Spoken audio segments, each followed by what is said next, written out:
Dans cette vidéo, je vais vous parler de mes lectures d'avril. Bonjour, j'espère que vous allez bien. Alors, ce mois-ci, j'ai lu un petit peu plus de 5 livres. En réalité, j'en ai presque lu 6, mais comme je ne l'ai pas terminé, le dernier, nous le verrons le mois prochain. Commençons donc par le premier, puisqu'il s'agit de Fred Vargas, Dans les bois éternels. Vous savez, comme j'aime beaucoup Fred Vargas, que j'ai découvert il y a peu, du coup, je vous assure que j'ai résisté, mais finalement pas suffisamment, puisque j'ai craqué, et j'ai donc lu ce dernier livre que j'ai donc acheté à la recyclerie, me semble-t-il. Je vais donc vous lire la 4e de couverture. Allons-y. Depuis sa rupture avec Camille, Adamsberg est devenu l'ombre de lui-même. Il en est même à courir après une revenante. De tombes ouvertes en reliques disparues, d'évasion de prison en sacrifice d'animaux, il ne manquait plus que 2 cadavres retrouvés égorgés dans Paris. La nonne, morte en 1771, qui hante sa nouvelle maison, serait-elle responsable de ces drames? Adamsberg a du mal à y croire. Et pourtant, dans ce livre, nous assistons donc à l'arrivée de Vérinck. Alors, pour le coup, je le connaissais déjà puisque je l'avais vu dans L'Armée furieuse. Alors bon, au début, ça m'a gêné un petit peu, je l'avoue, mais en fait, très vite, c'est passé au second plan, puisqu'au contraire, en fait, on découvre ainsi les antécédents qu'il a pu y avoir entre Adamsberg et lui. Bon alors, je ne peux pas en dire plus, parce que, évidemment, ça a un lien avec l'enquête. Et pour le coup, le final, que j'ai adoré, évidemment, vous vous en douterez, puisque, en fait, il y a un super twist, donc, final, qui nous ramène à plein de petits détails que je n'ai pas vus, évidemment. Et donc, sans surprise, j'ai adoré. Alors, cette histoire tourne en fait autour de l'histoire, oui, je sais, je me répète, de Vérinck et d'Adamsberg. On sent qu'il y a un drame, un contentieux entre eux, et que peut-être Vérinck est là pour régler ses comptes, justement. Mais jusqu'à quel point est-il capable de commettre des meurtres? Alors pour le coup, si on n'a pas lu les livres suivants, on peut raisonnablement se poser la question. Mais comme j'ai commencé par lire les Fred Vargas, du moins les livres où on retrouve Adamsberg par les dernières histoires, je savais qu'on allait retrouver Vérinck. Donc, malgré toutes les questions que je me posais, je savais qu'il y avait peu de chances pour le coup que Vérinck soit coupable. Mais le fait que je me sois quand même posé la question, c'est dire à quel point c'est quand même bien écrit. Et qu'en fait, on se laisse embarquer par l'histoire. Et en fait, c'est tout ce qu'on recherche dans un livre. Donc, si vous ne connaissez pas les autres livres, les autres enquêtes, vous allez forcément encore plus vous laisser prendre au jeu. Oui, bon, spoiler alert, quoi. C'est vrai que c'est compliqué, du coup, de parler de ce livre, sachant que, en fait, ça tourne vraiment, l'histoire tourne entre Adamsberg et Vérinck et leurs antécédents, mais que, voilà, quand on a déjà lu les autres, forcément, on se doute que, finalement, la vérité est ailleurs. Bon, comme je vous le disais, de toute façon, j'ai listé tous les livres avec les enquêtes menées par Adamsberg et je vais reprendre tout à zéro. Je pense que je me réserve de bons moments de lecture. Avant de terminer sur ce livre, je voulais rajouter tout de même, donc sans vraiment parler de l'histoire, que ce qui est intéressant vraiment, c'est du coup toute cette histoire entre Vérinck et Adamsberg nous permet de vraiment mieux comprendre la personnalité de ces deux protagonistes et c'est vraiment intéressant du coup pour la suite des lectures. Bien, à présent, passons au deuxième livre. Il s'agit donc de La fille du train de Paula Hawkins. Je vous lis de suite la 4e de couverture. Entre la banlieue où elle habite et Londres, Rachel prend le train 2 fois par jour. À 8h04 le matin, à 17h56 le soir. Et chaque jour, elle observe, lors d'un arrêt, une jolie maison en contrebas de la voie ferrée. Cette maison, elle la connaît par cœur. Elle a même donné un nom à ses occupants, Jason et Jess, un couple qu'elle imagine parfait. heureux, comme Rachel et son mari ont pu l'être par le passé, avant qu'il ne la trompe, avant qu'il ne la quitte. Jusqu'à ce matin où Rachel voit Jess dans son jardin avec un autre homme que Jason. La jeune femme aurait-elle une liaison? Bouleversée de voir ainsi son couple modèle risquer de se désintégrer comme le sien, Rachel décide d'en savoir plus. Quelques jours plus tard, elle découvre avec stupeur la photo d'un visage désormais familier à la une des journaux. Jess a mystérieusement disparu.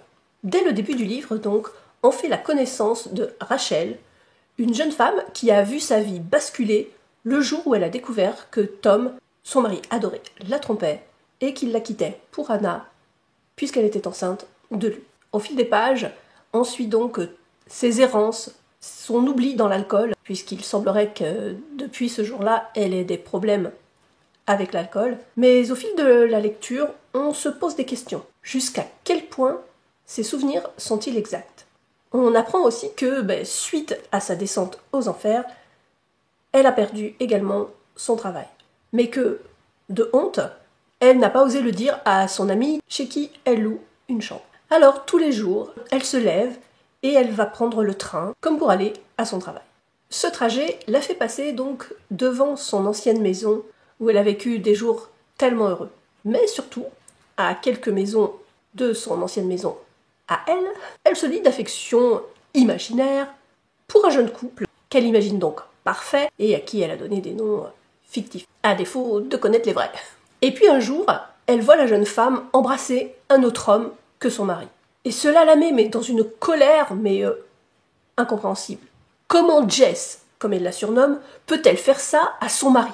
C'est une grosse déception pour elle. Et là, un drame survient quelques jours plus tard. À la une des journaux, on apprend la disparition de cette jeune femme, qui donc en réalité s'appelle Megan, et Rachel décide de mener sa propre enquête. Car étrangement, elle a des souvenirs qui semblent liés à la soirée de cette disparition. Mais tout est confus car, bien sûr, elle était ivre. Mais surtout, comment pourrait-elle avoir un lien avec cette disparition dans la mesure où elle ne se connaissait pas?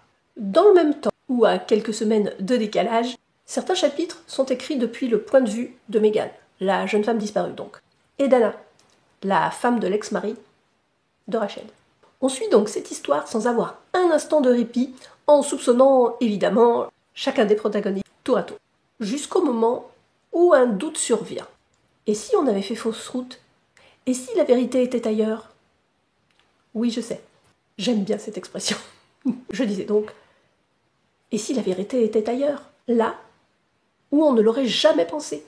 Vous l'aurez compris, j'ai adoré ce livre, car il a tout ce que j'aime.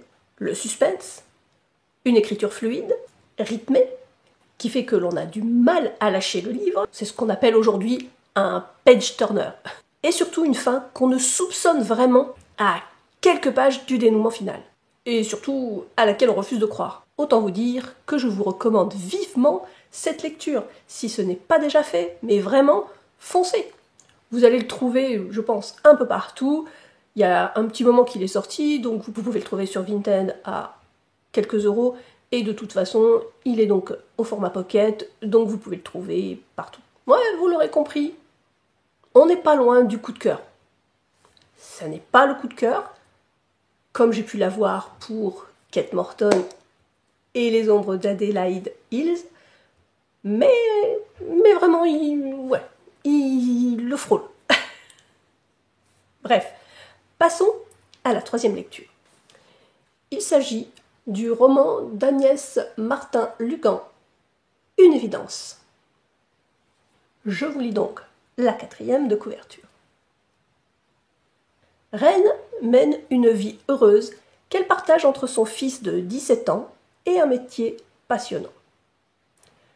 Une vie parfaite si elle n'était construite sur un mensonge qui, révélé, pourrait bien faire voler son bonheur en éclats. Faut-il se délivrer du passé pour écrire l'avenir? Alors, quel est ce secret qui ronge Reine, qui vit par ailleurs avec son fils, qu'elle élève seule? Ils ont une relation quasi fusionnelle et tout semble lui réussir, notamment grâce à un travail qu'elle adore et dans lequel elle s'épanouit auprès de Paul, l'homme qui lui a tendu la main alors qu'elle était à 2 mois de son accouchement, 18 ans auparavant. En réalité, Ils se sont aidés mutuellement et ont pansé leurs propres blessures. Il n'a pas seulement pris Ren sous son aile, il a été une figure paternelle auprès de Noé, l'enfant de Ren, donc. Mais toutefois, sans jamais dépasser le seuil de l'amitié avec elle. Une amitié très forte même, entre tous les trois. Et puis voilà, au chapitre 4, alors qu'un de leurs projets conduit Ren à Saint-Malo, tout vole en éclats.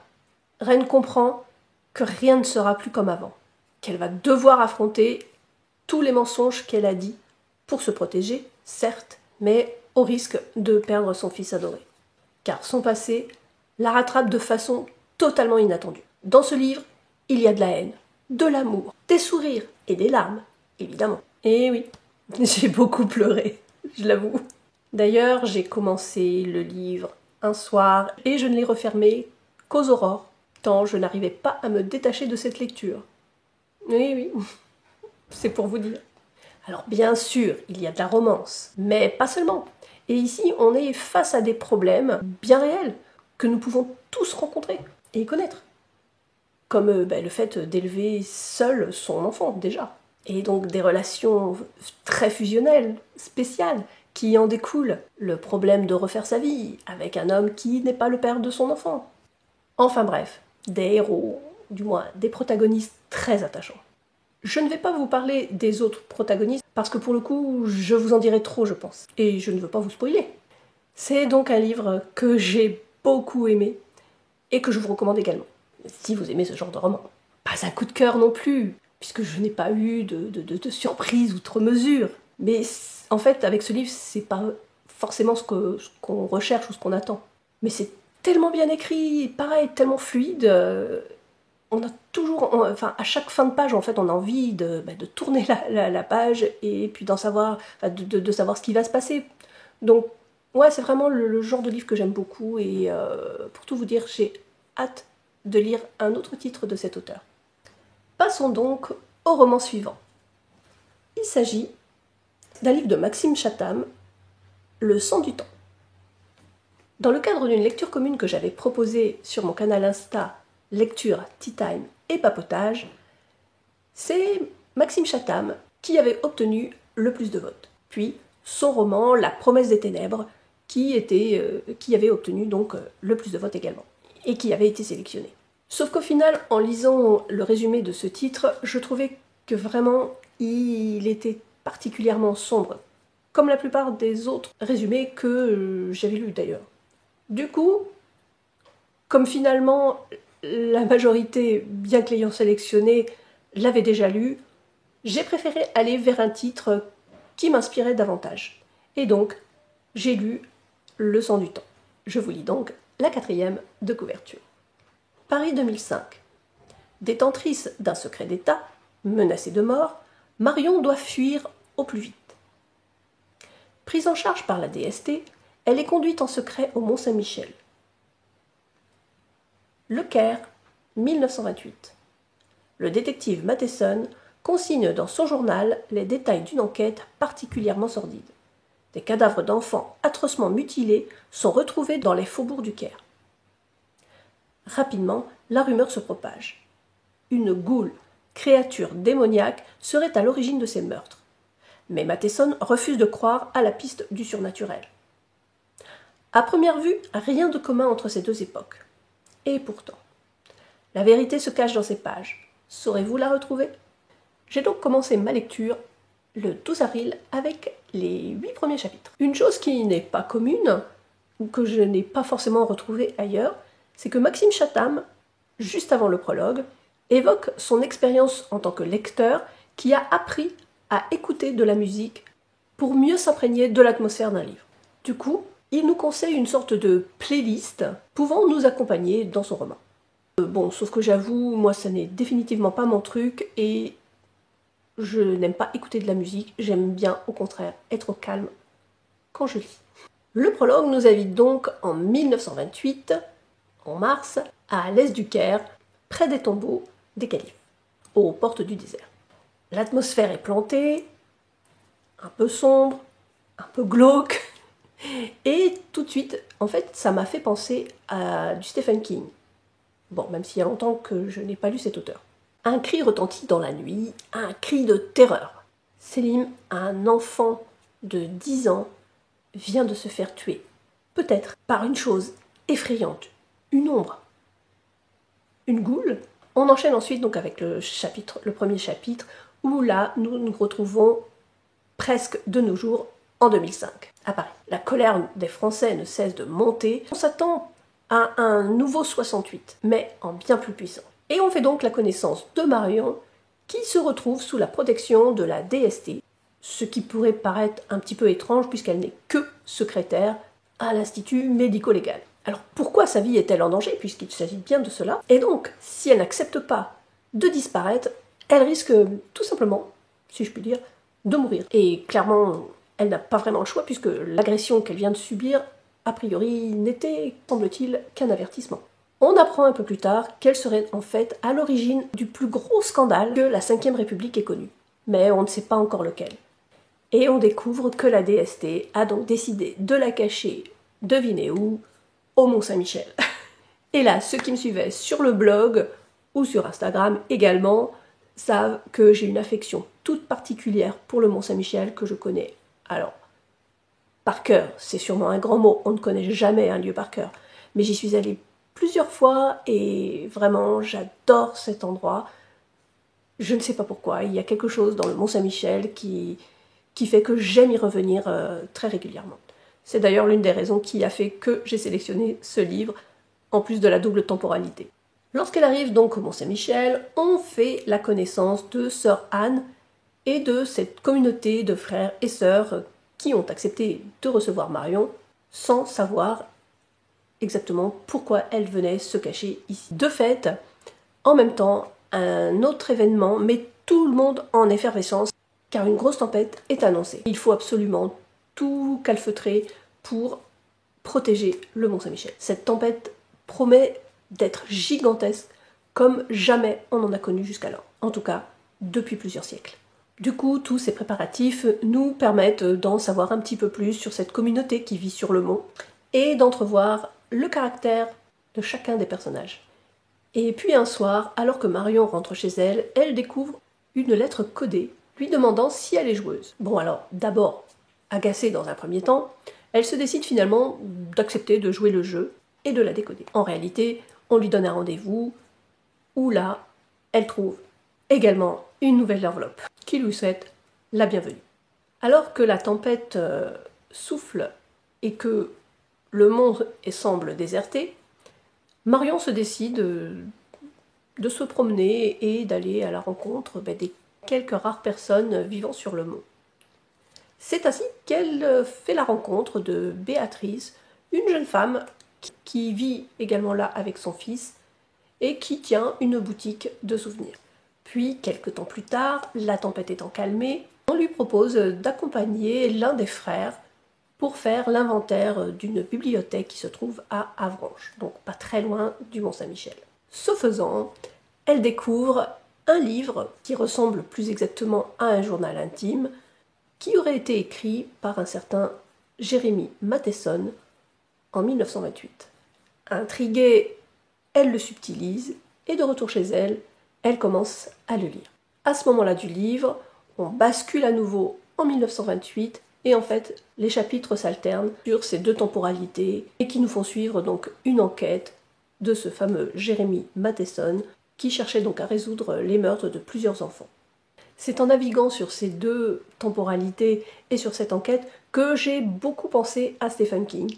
Et vraiment, le livre était très prometteur, je sentais que j'aimais bien et vraiment j'aimais découvrir toute l'histoire au fur et à mesure. Et puis,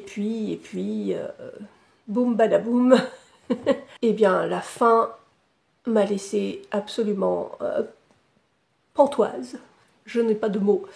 Bah ouais, non, j'ai pas aimé la fin en fait. Et c'est terrible, hein, c'est très rare, hein, vous le savez quand ça m'arrive, mais c'est dommage, vraiment, pour une première lecture de Chatham.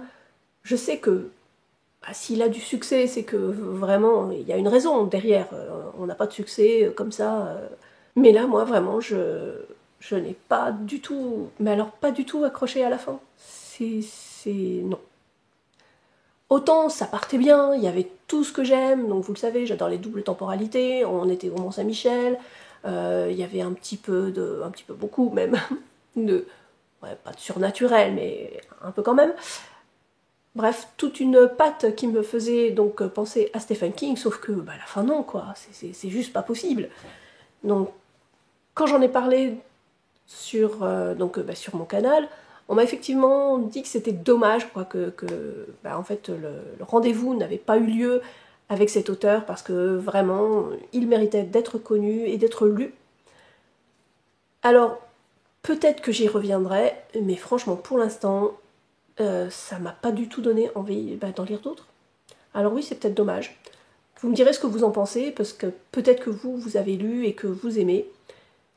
Alors dites-moi. Vraiment, dites-moi et conseillez-moi un livre qui pourrait, à votre avis, me plaire. Parce que vraiment, là, je reste sur ma faim, quoi. Enfin bon, c'est comme ça. On peut pas aimer tous les livres. Bref, passons au dernier roman. Et là, il s'agit d'une auteure, mais vous le savez, je vous en ai déjà parlé, que j'adore, j'ai pratiquement lu tous ses livres. Il s'agit de Lorraine Fouché, L'écriture est une île. Ce livre, je l'ai reçu de la part de Pocket, c'est donc un service presse, et je les remercie vraiment du fond du cœur, parce que, voilà, c'est pas comme si je recevais un livre d'un auteur que je ne connais pas ou que je n'aimerais pas plus que ça. Là, c'est Lorraine Fouché. C'est donc juste... c'est génial, quoi. Alors, vous vous doutez pareil, hein, là, je l'ai lu en 2 temps, 3 mouvements. Et en fait, lire un livre de Lorraine Fouché, pour moi, c'est comme prendre un rendez-vous avec une amie qu'on connaît depuis de longue date et avec laquelle on sait qu'on va passer un bon moment. On sait qu'on va se poser, qu'on va parler de nos vies, discuter de nos petits malheurs, ou au contraire de nos grands bonheurs. On rit, on pleure, mais on se sent tellement bien après ces retrouvailles. Donc voilà tout ce que représente Lorraine Fouché pour moi. Et donc aujourd'hui, c'est avec L'écriture est une île que je l'ai retrouvée. Je vous lis donc la 4e de couverture. En recevant cette invitation à animer un atelier d'écriture sur l'île bretonne de Groix, Alix hésite. Bien que romancière elle-même, elle ne se sent pas légitime à enseigner quoi que ce soit. Mais après tout, rien ici ne la retient. Et Alix se jette à l'eau. Elle n'est pas la seule. Ils sont 6 à rejoindre l'atelier sur l'île. 6 hommes et femmes de 20 à 86 ans, avec leurs peurs, leurs histoires, leurs secrets. Les mots leur viendront-ils? Au fil des séances et des exercices imaginés par Alix, l'écriture devient leur île. Leur groupe, un atoll.